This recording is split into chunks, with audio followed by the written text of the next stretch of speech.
बिस्मिल्लाहिर्रहमानिर्रहीम। अस्सलाम वालेकुम। कैसे हैं आप सब? अल्हम्दुलिल्लाह हम ठीक हैं। और आज आपके लिए लेके आए हैं बहुत ही ज़बरदस्त और ज़बरदस्ती रेसिपी, लेकिन बहुत ही आसान और झटपट से तैयार होने वाली। आप इसको सहर में इस्तेमाल करें, इसको बनाएं, या आप इसको इफ्तारी के बाद बनाएं। डिनर में बहुत ही ज़बरदस्त इंशाल्लाह बनेगी। और ट्राई करते हैं ये कैसी बनी है। माशाल्लाह से खुशबू तो बहुत लाजवाब है इसकी, और जायका भी बहुत इंशाल्लाह मज़े का होगा। टेस्ट करके आपको बताते हैं कैसा बना है। आज हमने बनाया है अचार गोश्त। माशाल्लाह से बहुत ज़बरदस्त इसका जायका बना है। साथ में है ख़मीरी रोटी, इससे और भी ज़्यादा आपका मज़ा जो है वो दुबाला हो जाएगा। साथ में आप बनाए सैलड बना लें, रायता बना लें, कुछ भी आप इसको कर लें। तो इंशाल्लाह आने वाले रमज़ान में ये आप रेसिपी आपके बहुत काम आएगी। आप इसको दावत पे, रमज़ान पार्टीज़ पे भी बना सकते हैं। बहुत ही ज़बरदस्त शान की रेसिपी है ये। शान अचार मसाले के साथ बनाएं, आपको बहुत ही मज़ा आएगा। सबसे पहले हमने 1 कप ऑयल लेना है। उसमें हमने प्याज, स्लाइस किया हुआ प्याज है। प्याज को हमने अच्छे से ब्राउन कर लेना है। बिल्कुल हमने गोल्डन ब्राउन करना है इसको, चावलों जैसा नहीं रखना। और उतनी देर में, जितनी देर प्याज ब्राउन हो रहा है, हम मसाला तैयार कर लेते हैं। 2 लेमन लेने हैं। 1 टेबलस्पून हमने शान का अचार मसाला लिया है, उसमें हमने लेमन स्क्वीज़ करके डाल देना है।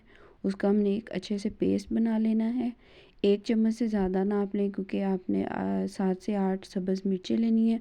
उसमें से हमने बीज निकाल के इस तरह से मसाले की हमने स्टफिंग कर देनी है। ये तैयार हो गई है। और टमाटो प्यूरी की भी हम रेसिपी आपके साथ पहले शेयर कर चुकी हैं पिछली वीडियो में। इस तरह से आपको बताया है कि टमाटो आजकल सस्ते हैं, तो लेके उसकी प्यूरी बना के रख लें। प्याज हमारा ब्राउन हो गया, तो उसमें हमने 1 चम्मच अदरक लहसुन का पेस्ट डाल के उसको अच्छे से भून लेना है। और चिकन हमने जो वॉश करके रखा हुआ है, और उसको भी हमने साथ ही ऐड कर देना है। अदरक लहसुन का पेस्ट और चिकन जो अच्छे से फ्राई हो जाएगा और इनकी खुशबू आना शुरू हो जाएगी और कलर चेंज हो जाएगा, उसमें हम डाल देंगे 1 प्लेट हमने भर के डाली है टमाटो प्यूरी की। ये तकरीबन 3 से 4 टमाटर आप लें तो उसकी प्यूरी बन जाएगी। अब हमने लेना है दही। 2 कप हमारे पास दही है। उसमें हमने 1 चम्मच शान का मसाला डालना है। 1.5 टेबल स्पून हमने डाली है हल्दी, 1/2 टेबल स्पून ही काली मिर्च, गरम मसाला, और 1/4 चम्मच हमने डाली है इसमें पेपरिका पाउडर, या आप रेड चिली पाउडर भी डाल सकते हैं। ये देखिए अच्छे से प्यूरी जो सी है वो, और अदरक लहसुन और चिकन हमारी अच्छे से भुन चुकी है। जब आप देखें ऑयल हल्का सा सेपरेट होना शुरू हो जाए, और तो फिर हम इसमें दही का बनाया हुआ मिक्सचर डाल देंगे। दही का मिक्सचर डालने से एक तो आपकी ग्रेवी बहुत अच्छी बनेगी अचार गोश्त की, और दही के बगैर अचार गोश्त बिल्कुल भी नहीं अच्छा लगता। तो आप इसको ज़रूर ट्राई कीजिएगा, इंशाल्लाह आपको पसंद आएगा। 5 से 10 मिनट हमने इसको दम पे लगाया है। अब हमने इसमें नमक पहले इसलिए ऐड नहीं किया क्योंकि मसाले के अंदर भी नमक होता है, तो आप इसको चेक करके दम के टाइम इसमें नमक ऐड करें, ताकि अच्छे से आपको पता चल जाए कि इसमें कितनी ज़रूरत है। तो मैंने थोड़ा सा नमक ऐड कर दिया है।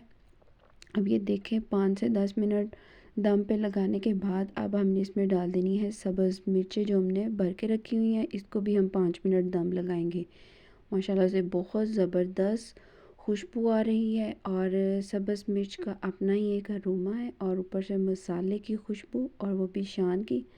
तो शान ही का लाजवाब है। ये देखें आप, हमने इसको बिल्कुल तैयार हो चुका है हमारा अचार गोश्त। हम इसको डिश आउट करेंगे, और ख़मीरी रोटी, नान के साथ, वाइट राइस के साथ भी आप इसको सर्व कर सकते हैं। बहुत ज़बरदस्त है। अल्लाह हाफ़िज़।